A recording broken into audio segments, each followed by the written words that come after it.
Yo, All right. Well, what up, let's move into friends? topic du jour while we have Jafar. You like how I did that there? That was just bars. I don't know. It just came. But anyways, Ant-Man versus. I mean, it was pretty good for just. I was off the dome. It's not bad off the dome, but I It was off mean, the dome. you know, we're, you know. All right. I tried. Yeah. All right. So Ant-Man versus Magic is the hot topic of the NBA offseason. Anthony Edwards had some opinions about the generations of old, although we must preface this topic with saying that he also admitted that he didn't watch it. Now, I don't mean if that means he didn't watch it completely or only watched a little bit, but either way, he said it in a way that, in my eyes, thinks maybe his opinion should be thought of a little less than. That being said, Magic Johnson had a retort, say he didn't want to hear from anyone that didn't win any championships, and that he didn't even think that he won a high school championship. And then he was also bodied by Isaiah Thomas, Kevin Garnett, among others in the old generation. So, Dave, NBA, we'll start with you, brother. What are your thoughts on this topic? I have a feeling it's going to be similar to what we just rapped about. I mean, well, there's a few things. Number one, I don't think Anthony Edwards is completely way off base. I think just the way it came out was not correct. To say they weren't skilled is actually it's not right. I don't think that there's any argument that the guys that play now, top to bottom, it's a way more skillful league. You could, and I'll say this publicly, I say it privately all the time. You grab the 15th man off some team, you drop him in a time machine back to 1975, and he is going to give those guys the business. Like, it is a wrap. He knows how to dribble. He knows how to shoot, knows how to score, knows how to do everything. And he's probably 6'7". So it's just a completely different game. It's why I don't do cross era comparison. There's really no reason. Here's the other thing, man. Anthony Edwards was born a month before 9/11. Wow. Like, jeez. Why is if we didn't exist in the media environment that we live in now, we don't talk about any of this shit. None of it. Most guys his age, we say what? Well, he's dumb. Now, I'm not calling the guy dumb, but he doesn't know what he's talking about. He's a kid. He's young. Right. Yeah. Like, this idea that just because he's good at basketball, his knowledge about the history of the NBA, even honestly, just knowledge about the sport. There's plenty of players who didn't even know why they were good at basketball. Dwight Howard wouldn't set screens for Steve Nash. Dwight Howard he's one of the 5 best pick and roll bigs ever. And Steve Nash is probably one of the 3 best pick and roll ball handlers ever. And Dwight Howard wanted post-ups all the time and wouldn't screen for Steve Nash. So, like, man, I take everything that every player says with a grain of salt. Every player. All of them have their own agenda. And I would say that of the guys that are young and talking now, like, Anthony Edwards is the most willing to just kind of say what's on his mind. And that makes me think, like, there's no agenda here for him, right? Right. I think he's just talking a little shit and just saying what's on his mind. But if we didn't have this thing where it's like, hey, we got to talk about something today. And it's not you guys. It's the guys on TV. It's it's me. I am the problem because I have nothing else to talk about. So let me talk about Anthony Edwards and how disrespectful he is. And really what it is a chance for me to just remember a guy. I could be like, okay, Magic Johnson, skillful. I think there's a lot of nuance in it that people don't talk about when they do these cross-era comparisons, right? Yeah. Like, I think it's for me, it's safe to say that if you took Anthony Edwards now, put him in that time machine and dropped him in 1990, and he was going man-to-man against Clyde Drexler with hand checking when you couldn't play zone defense, I think Clyde would body him. No. Right? Clyde could physically handle him defensively. I think Anthony Edwards would absolutely wipe the floor. I don't think Anthony Edwards would be able to play defense. I think Clyde would just push him around, beat his butt all over the court. And two, we talking pre-hairline or after the post bald. Okay. Bald, iceberg the gentleman's face. Yeah, okay. I don't think Clyde Drexler could stay in front of Anthony Edwards. They could even not, with they hand could not checking. handle these hand checks. They can't. Thank you, Derek. Look, I'll say this. When you watch these guys play internationally, They allow hand checking. Like they do allow some. hand checking. And Some. Anthony Edwards, you watch him in the Olympics, he's playing up against some of the best in the world. And this is team defense because remember the bigs in international basketball can camp in the lane, and he is getting to the basket at will. And these guys are more athletic than Clyde Drexler. They're more athletic, but not as physical though. That's not internationally. Internationally, they are more physical than the NBA on the perimeter of defense. It's the way it's officiated. Well, yeah, now, but not back when Barkley and Malone and people like that were doing it. I'm saying that the NBA then and the international FIBA style of play are way closer than you guys would think. They're way closer. I agree to disagree, Dave. I think that if you drop him back in a time in the 90s, I think he would get his stuff off. Mm-hmm. I think the issue now with a lot of young guys, and basketball is one of those sports where the younger generation don't really respect the older generation because the game has evolved. Unlike boxing, where the younger generation, they respect the old way of boxing because boxing is not going to change where you just fight. It has evolved though, but they respect the evolution of boxing in a different way. I actually think that you won't get anybody talking trash about Roberto Duran though. No, Dion, this is a really good line of thinking because I think that this has been fed by the older generation of haters hating on the young guys in the league, and these young guys saying, you know what, that dude was a plumber. Yeah. Right? That's the thing. Well, the NBA, this is where, again, Allen Iverson, one of the few older guys who was out there just, hey, man, I love the NBA at every turn, right? I love these guys. I love what they're doing, never hating on them. And now you have guys like KG, who's not a hater, although Paul Pierce tries to be. There's been like, I think there's a little bit of a shift, but I wouldn't be surprised if that's why you get some of these younger guys who, and then not only that, but like, I don't know if you guys saw the Derek Lively stuff with Rudy Gobert.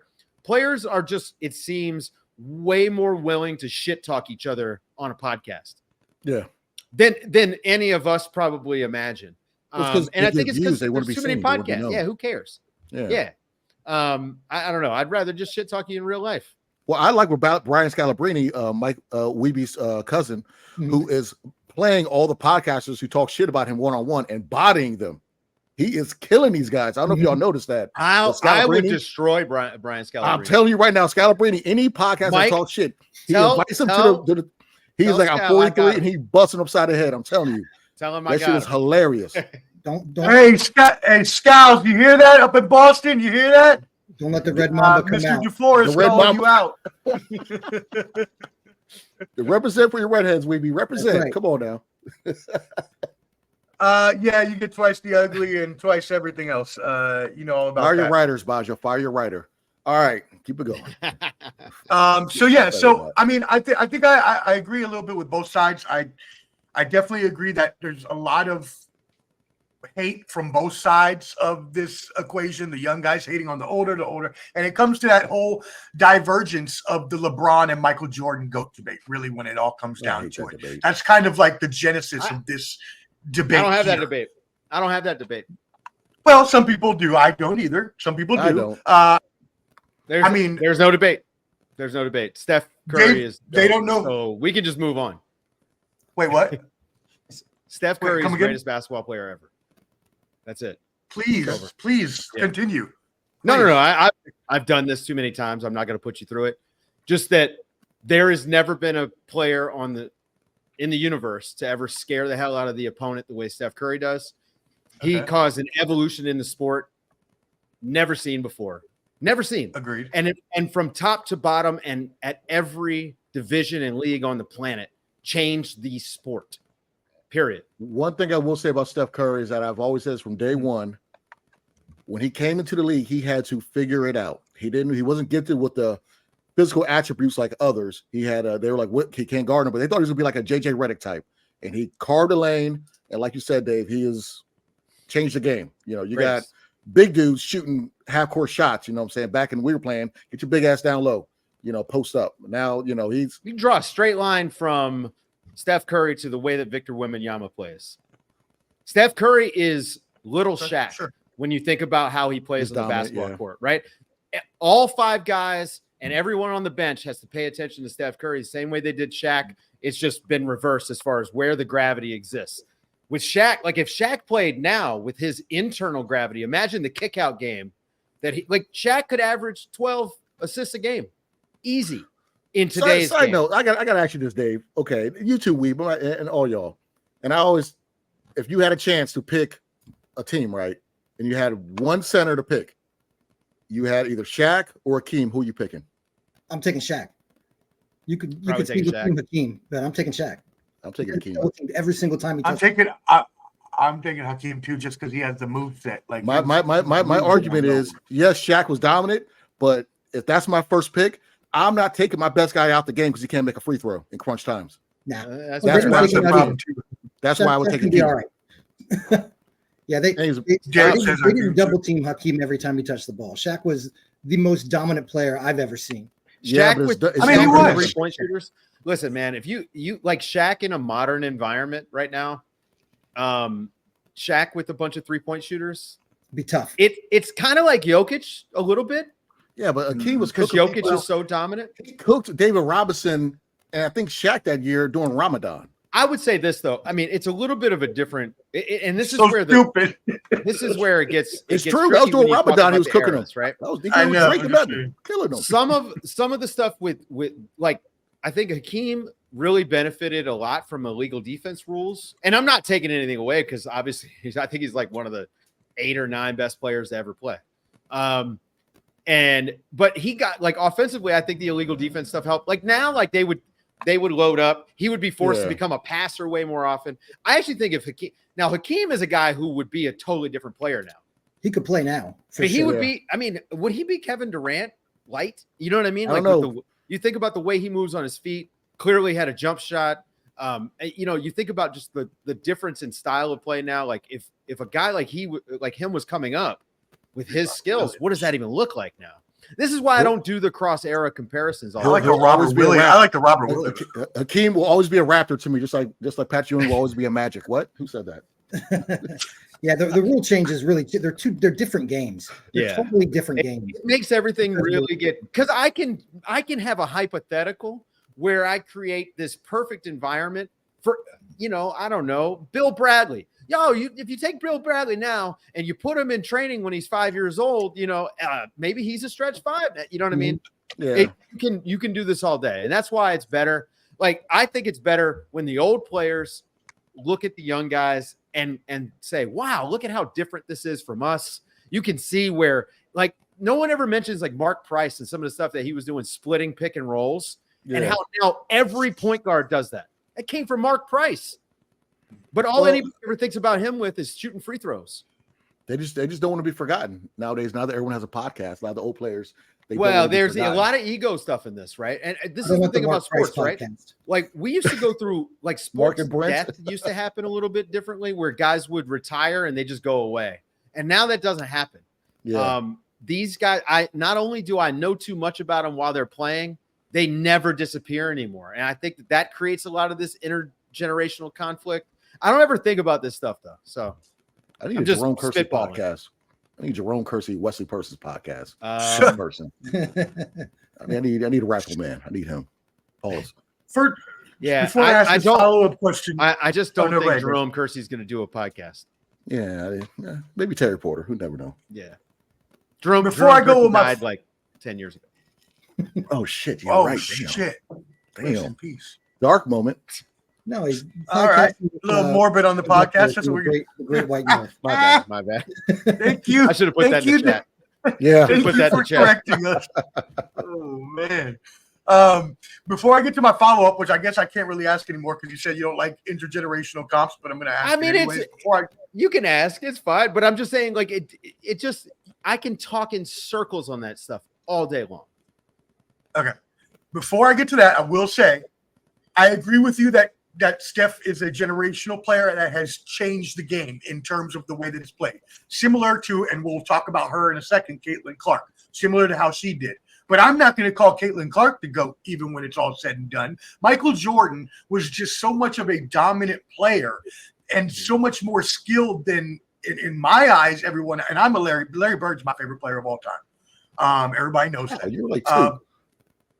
What does that mean? I can't enjoy old basketball. What do you mean? Are you Anthony Edwards now? You watch highlights. You watch anyways. highlights. Don't act like you watch Anyways. the game. Now, Larry Bird really, I mean, he was like, doing asphalt. So you can't say he was a plumber. Ronald McDonald, no muscle mass. Slow he was a skilled ass plumber. If he was a plumber, I'll tell you that damn much. Anyways, all right. So let's think about this. I wanted to talk about just the skill portion of this. Take him versus Magic. Anthony Edwards versus Magic. Not talking about stats, even though I have them. What do you think skill wise? I mean, I just like. Edwards, are we honestly just going head to head because Anthony Edwards is probably a better dribbler, better jumper, better shooter. Like, there's a good chance Anthony Edwards, like, he might one day pass Steph Curry for all-time three-pointers. I don't know if you look at the rate at which he makes three-pointers. He shoots a lot of threes. I mean, he'd have to play for a long time because Steph has just done crazy numbers. But I mean, he's going to be one of the most prolific three-point shooters ever. It's a different era. This is and Magic was not a good shooter, but he was a good shooter, good enough shooter, I should say, for that era. But like, look at his jumper.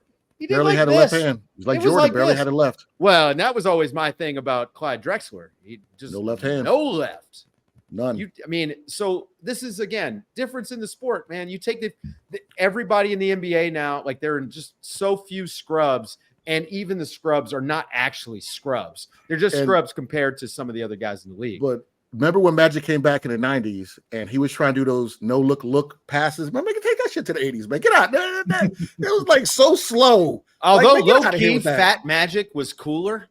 Like Fat Magic was kind of cool. Remember when he was like center? Posting up? He was Magic playing center. Like, bro. Yeah.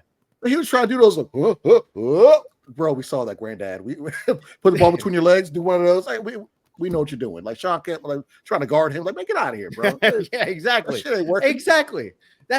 And that is a perfect example. That Fat Magic versus Sean Kemp is a great example of why you can't do this stuff. Bigger, faster, stronger. You explained it. Bigger, faster, stronger. Now, if you take that matchup and you take it off the court, there's a lot of extracurriculars happening that I don't know if we want to get into. They're definitely breaking records. Oh, man. All right, so just to back you up on that, though, Ant-Man does shoot 52% from the field. Magic shot 46 for their careers. Magic 25-5, Ant-Man 27-11. So that was a great conversation. What, 24? Wait, Derrick Rose himself. Just give me points and rebounds. I was just stating the stats. I was not to add anything else to the conversation. It feels a little disrespectful to compare Anthony Edwards to Magic freaking Johnson, one of the. I agree with that completely. I actually agree with that completely because Magic Johnson had a career. I mean, let's just say Anthony Edwards hasn't done enough yet for us to think about this stuff. Right. But that being said, if you put Anthony Edwards one-on-one against prime Magic Johnson, I mean, physically it's much closer than anybody would think, even though rules are we playing? Anthony Edwards is actually really big too. I don't know, man. I just think that these guys today, they're just the training, the bodies. I mean, it's so different. Mm-hmm. Yeah, the money is the money wasn't what it used to be. And like, I try to lay this out there as context. People take offense, and it's like, you weren't getting real rich in the NBA or around the NBA in the 80s. The money didn't come until Michael, right? Like, and now the money is insane. The money that these guys make, like, you can't even wrap your head around. Like, the average person could never even spend this amount of money, much less make it. And so, ask Antoine Walker. Fair. That being said, but like the money part of this has driven the rise in skill training, and I mean, they're kids on freaking sleep schedules and eating meal prep at like 8 years old, right? Like the grind starts early now, and this is why you're going to get a lot more Coopers and Chets in the NBA. By the way, just FYI, the upper middle classification of sports is coming. I believe it. Brought on by money. Mm-hmm. And so, just this is why it's so different. So Anthony Edwards benefits from being a product of his time, sort of like us, right? Mm-hmm. 20 years ago, Yeah. podcast didn't exist. We would just be sitting around a bunch of dummies talking about Magic Johnson. Sending letters to each other. Because Anthony Edwards was like Idea on a 4, by the I'll way, write down and a has letter. no Okay, idea thanks. what Magic Johnson was like as MySpace a player. messages back and forth. Yeah. Like, hey, yeah, We- man, we're cool. we Like, were- Omar, update your aim away message. Stop leaving that away message up. She's not watching. Fantastic R33. That is still my AIM messenger. If you want to message me, I don't have it, so don't do it. But that was the name. Look That like you still being got the said, same resolution from AM. you know what? All right, and on that note, I knew that was coming. I'm going to quickly restart my computer. Q30, BlackBerry. I don't understand what's Q30, happening. Webcam over here. Hey, BBM was but it we when do I have- had BlackBerry, man. Woo! We do have a mailbag question for you, Dave, and it's actually about your guy you just talked about, Steph Curry. And this asks about the Warriors breakup. So they just basically, and shout out to Bay Area Cooks. And they ask, what is going on with the Warriors breakup with Klay Thompson leaving? Draymond and Steph both have their contracts to be it's expired at the same time. Steph just extended. I mean, Steph is 36 years old. I understand that we've kind of like everything is perpetual, but at a certain point, these guys age out. Steph is getting old. He's lost a step or two. Draymond is clearly lost a step. Although when for some reason he can flip a switch for moments here. I like this stuff ends. But I think that the Team USA stuff is kind of interesting from this summer. And I don't know, these guys talk a lot. It's the natural order. It happens to everyone. I mean, in every league, every super team, salary caps. If your league's cap, it's going to happen eventually. Mm-hmm. You know, that's how these teams become super teams in the beginning, because you get young guys on nice contracts that can help the team, and you can build around them. And then this is what happens. So your point, I mean, they don't get Kevin Durant if Steph Curry doesn't have ankle surgery and take that 4-year, $44 million contract in 2013. Right. I mean, and then if you don't have a historic cap spike that allows you to have the space under the cap. Now, that being said, there's a lot of stories out there that they would have been able to figure out a way to still get him in without that spike, but what about the luxury tax NBA has? Do some teams, like I'm a Suns fan, and our luxury tax all is pretty different crazy. now.